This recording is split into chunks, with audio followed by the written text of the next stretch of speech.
Hi యర్స్, welcome to my dream creations. ఈరోజు ఈ వీడియోలో మనం కార్తీక పురాణం 17వ అధ్యాయం గురించి తెలుసుకుందాం. ఓ మునిశ్రేష్ఠులారా, ఓ ధనలోభి, నీకు కలిగిన సంశయములకు సమాధానము చెప్పుచున్నాను వినుము. కర్మ వలన ఆత్మకు దేహధారణము సంభవించుచున్నది. కావున శరీరోత్పత్తికి కర్మ కారణమగుచున్నది. శరీర ధారణము వలనే ఆత్మ కర్మను చేయును కనుక కర్మ చేయుటకు శరీరమే కారణమగుచున్నది. స్థూల సూక్ష్మ శరీర సంబంధం వలన ఆత్మకు కర్మ సంబంధము కలుగునని మొదట పరమేశ్వరుడు పార్వతీదేవికి వివరించను. దానిని మీకు నేను వివరించుచున్నాను. ఆత్మ అనగా ఈ శరీరం అహంకారముగా ఆవరించి వ్యవహరించుచున్నది అని అంగీరసుడు చెప్పగా, ఓ మునీంద్ర, నేను ఇంతవరకు ఈ దేహమే ఆత్మే అని భావించుచుంటిని కనుక ఇంకనూ వివరంగా చెప్పబడిన వాక్యార్థ జ్ఞానమునకు పాదార్థ జ్ఞానము కారణమగుచుండను. కాన అహం బ్రహ్మ అను వాక్యార్థము గురించి నాకు తెలియచేయండి అని ధనలోభుడు కోరును. అప్పుడు ధనలోభునితో అంగీరసుడు ఇట్లనియే, ఈ దేహము అంతఃకరణ వృత్తికి సాక్షియే. నేను నాది అని చెప్పబడు జీవాత్మయే అహం అను శబ్దము. సర్వాంతర్యామి అయిన సచ్చిదానంద రూపమైన పరమాత్మ నా అను శబ్దము చేయను. ఆత్మకు శుటాదుల వలె శరీరముకు లేదు. ఆ ఆత్మ సచ్చిదానంద స్వరూపము.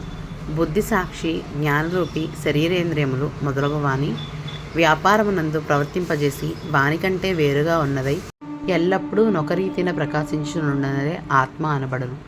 నేను అనున్నది శరీరేంద్రియాదులలో కూడా నామరూపంబుతో నుండి నశించునవియేగాక ఇట్టి దేహమునకు జాగ్రత్త స్వప్న సుషుప్త్యవస్థలు స్థూల సూక్ష్మాకార శరీరంబులను మూడింటి అందును నేను నాది అని వ్యవహరించేదే ఆత్మయని గ్రహించుకొను. ఇనుము సూదంటుగా ఆయన్ని అంటిపెట్టుకుని తిరుగునట్లా శరీర ఇంద్రియాలు దేనిని ఆశ్రయించి తిరుగుచుండునో అదే ఆత్మ. అట్లే అవి ఆత్మ వలన తమ పనిని చేయును.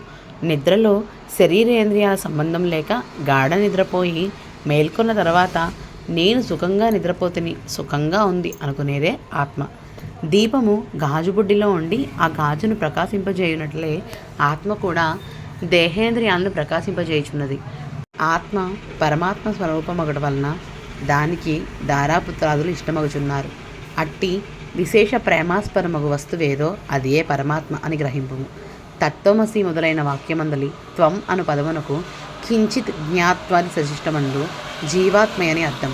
తట్ అను పదమునకు సర్వజ్ఞ దిగుణత్వ విశిష్టమైన సచ్చిదానంద స్వరూపమని అర్థం. తత్వమసి అనేది జీవాత్మ పరమాత్మల ఏకత్వను బోధించును. ఈ రీతిగా సర్వజ్ఞత్వాది ధర్మములను వదిలివేయగా సచ్చిదానంద రూపం ఒకటే నిలుచును. అదియే ఆత్మ. దేహలక్షణమునుంట, జన్మించుట, పెరుగుట, క్షీణించుట, చచ్చుట మొదలైన 6 భాగములు శరీరానికే గాని ఆత్మకు లేవు. జ్ఞానానంద స్వరూపమే పూర్ణత్వము గలది. వేదములలో దేనికి సర్వజ్ఞత్వము, ఉపదేశము, సంపూర్ణత్వము నిరూపింపబడి ఉన్నదో అదే ఆత్మ. ఒక కుండను చూసి అది మట్టితో చేసిందా అని ఏ విధంగా గ్రహింతుమో అటులనే ఒక దేహాంతర్యామియగు జీవాత్మ పరమాత్మనే తెలుసుకొనుము. జీవులచే కర్మఫలము అనుభవింపజేసేవాడు పరమేశ్వరుడు నీవు. జీవులు కర్మఫలము అనుభవింతురని తెలుసుకొనుము. అందువలన మానవుడు గుణసంతప్తు గలవాడై గురు శుశ్రూషను నర్చి సంసార సంబంధమగు ఆశలన్నీ విడచి విముక్తిని పొందవలెను. మంచి పనులు తలచిన చిత్తశుద్ధియు దాని వలన భక్తి జ్ఞాన వైరాగ్యములు కలిగి ముక్తి నొందును. అందువలన సత్కర్మానుష్ఠానము చేయవలెను. మంచి పనులు చేసిన గాని ముక్తి లభించదు అని అంగీరసుడు చెప్పగా ధనలోభుడు నమస్కరించి ఇట్లనెను. ఇది స్కాంద పురాణాంతర్గత వశిష్ఠ ప్రోక్త కార్తీక మహత్యమందలి 17వ అధ్యాయం సంపూర్ణం.